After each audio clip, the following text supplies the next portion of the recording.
નમસ્કાર સજ્જનો, સ્વાગત છે આપનું અમારી યુટ્યુબ ચેનલ ક્રિએટિવ ગુજરાતી ઉપર।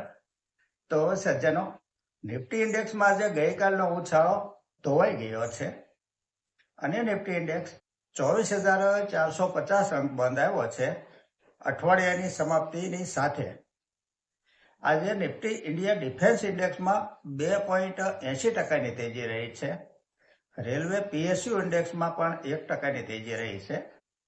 ઘટવામાં સૌથી વધારે પ્રાઇવેટ બેંક ઇન્ડેક્સ 2.30% જેટલો ડાઉન ગયો છે, તો નિફ્ટી રિયાલિટી ઇન્ડેક્સ પણ 2%થી થોડો વધારે ડાઉન ગયો છે। સ્ટોકમાં આજે જુપિટર વેગન્સ લિમિટેડમાં 17.20%ની તેજી રહી છે અને સ્ટોક 298 રૂપિયા બંધ આવ્યો છે। આજે ગોલ્ડ ETF 1%થી થોડા વધારે ડાઉન ગયા છે અને સિલ્વર ETF પણ 0.5% નીચે ગયા છે।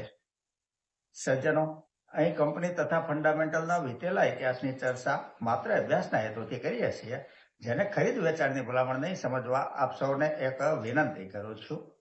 આજની ચર્ચાની પહેલી કંપની છે HDFC બેંક લિમિટેડ। આ કંપનીનું નિફ્ટી 50માં મહત્વનું વેઇટેજ છે અને બેંક નિફ્ટીમાં પણ સૌથી મોટું વેઇટેજ છે HDFC બેંકનું। સ્ટોક 1020નો હાઈ બનાવીને થોડો સમય કન્સોલિડેટ કર્યા પછી સતત ઘટતો જાય છે ત્યાંથી, અને આજે 2.36% ઘટીને 857 રૂપિયા બંધ આવ્યો છે। હવે જો ટેકનિકલી જોઈએ ને તો 850 આજુબાજુ એક મજબૂત સપોર્ટ ઝોન છે અને સ્ટોક લગભગ સપોર્ટ ઝોનમાં આવી ગયો છે। હવે જો સપોર્ટને બ્રેક કરીને નીચે જાય તો સમીકરણો તમામ બદલાઈ જાય, પરંતુ જો સપોર્ટ ઝોન આજુબાજુ થોડા દિવસ કન્સોલિડેટ કરીને સપોર્ટ લઈ લે તો એક મૂવ આવી શકે છે। માટે પેટર્ન ઉપર નજર રાખવી અતિ આવશ્યક ગણાય હાલના સમયમાં। આગળ એક સજ્જન પૂછે છે કે AWL એગ્રી બિઝનેસ લિમિટેડ કેટલો નીચે જશે? તો ભાઈ, વાત તમારી સ્વાભાવિક છે। FMCGનો આ સ્ટોક સતત નીચે જઈ રહ્યો છે। કંપનીનું પરફોર્મન્સ પણ છેલ્લા 4 ક્વાર્ટરથી નબળું પડ્યું જ છે। કમ્પાઉન્ડિંગ પ્રોફિટ ગ્રોથ જો આપણે TTM જોઈએ ને તો -20% બતાવે છે।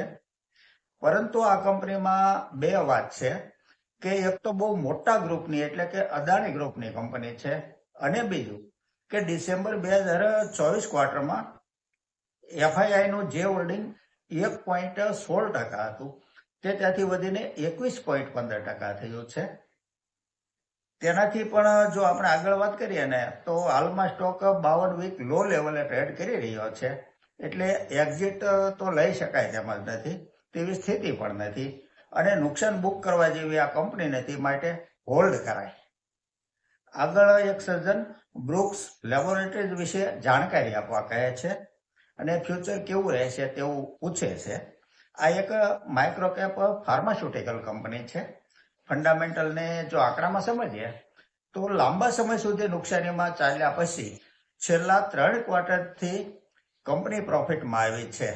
છેલ્લા 3 વર્ષનો કમ્પાઉન્ડિંગ પ્રોફિટ ગ્રોથ 4% છે, જે છેલ્લા 3 ક્વાર્ટરને લઈને બતાવે છે, અને TTM 219% છે। એટલે કે ટ્રેલિંગ 12 મંથ પરફોર્મન્સ સારું બતાવ્યું છે કંપનીએ। સેલ્સ ગ્રોથ પણ TTM 15% છે।